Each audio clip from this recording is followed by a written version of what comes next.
Hello বন্ধুরা, আজকে সকাল সকাল দেখো ভিডিও নিয়ে চলে এসেছি। দেখো সকালেই কাজ সারছি, দেখো সব জল টল এখন ভরে নিলাম। তারপর দেখো এতগুলো জামা প্যান্ট মেশিনে দেবো। মেশিনে দেওয়ার পরে তারপরে আমি দেখো হাত মুখ ধুয়ে চলে আসলাম ঠাকুর ঘরে, ঠাকুরের নাম করছি। ইষ্টভূতি না করে তো কিছু করা যায় না। দেখো ইষ্টভূতি করছি, তারপরে চলে যাব উপরের ঘরে। উপরের ঘরে গিয়ে একটু চা বসাবো। সকালবেলা একটুখানি চা তো খেতেই হবে, একটুখানি চা না খেলে দম নিতে পারবো না। এই যে একটু চা বসিয়ে দিয়েছি, চা আর একটু মুড়ি। আমি সকালবেলা একটু চা মুড়ি খাই, কেননা আমি বিস্কুটটা অতটা পছন্দ করি না। আর যেহেতু আমার গ্যাসের প্রবলেম, তার জন্য আমি বিস্কুটটা খাইও না। এই মুড়ি দিয়ে চা খাবো। চা খেয়ে তারপরে দেখো মেয়েকে টিফিন দিয়ে দেবো। দেখো মেয়ের দুধ বসিয়ে দিয়েছি। এই যে মেয়েকে এটা দিয়ে দেবো, যেহেতু ও প্রেগনেন্ট, তার জন্য ওকে আর কিছু উল্টা পাল্টা কিছু দিই না। এটাই সকালবেলা ওকে দেবো। ও এটা খাওয়ার পরে তারপরে যা খাবে খাবে।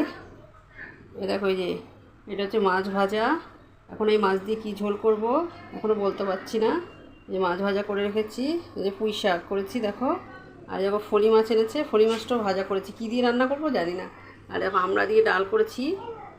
আর এই হচ্ছে, তোমরা খেয়েছো কিনা জানি না, পটল দিয়ে আলু দিয়ে মাংস ছিল একটু ফ্রিজে, তাই মাংসটা করেছি। অল্প মাংস ছিল, তাই একটু আলু পটল এর মধ্যে দিয়ে মাংসটা দিয়ে করে দিয়েছি। এটাই ওরা ভালো খেয়ে নেবে। মাংস যেহেতু, মাংস ধরেই খেয়ে নেবে। কিন্তু এই মাছটা যে কী দিয়ে করব সেটাই এখন বুঝতে পারছি না। মাছ তো খেতেই চায় না, আমার তো মাছ করতেই ইচ্ছা করে না। এই টক ডাল এই মাংস দিয়ে এই দিয়েই খেয়ে নেবে। পুঁই শাকটাও করে নিয়েছি। এখন চলো, এই যে ভাতটা রেডি করে রেখেছি, এই যে চাল দিয়ে জল দিয়ে সব রেডি করে রেখেছি। এখন ভাতটা বসাইনি, ভাত করব। তারপরে দেখি আরও কী করি, তোমাদের সাথে শেয়ার করলাম। তো চলো, ভাই ঘুমাচ্ছে, ওকে ঘুম পাড়িয়ে দিয়েছি। দেখো ও ঘুমাচ্ছে, একদম আস্তে আস্তে কথা বলছি, আস্তে আস্তে কাজ করছি। তো চলো, ছোটো মেয়ের খিদে পেয়ে গেছে, ওকে খেতে দিয়ে দিচ্ছি। দেখো খিদে সহ্য করতে পারে না, তার জন্য ওকে ভাতটা বেড়ে দিলাম।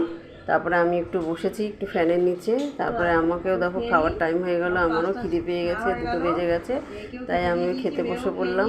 তোমাদের যদি ভিডিওটা ভালো লাগে অবশ্যই আমাকে সাপোর্ট করো,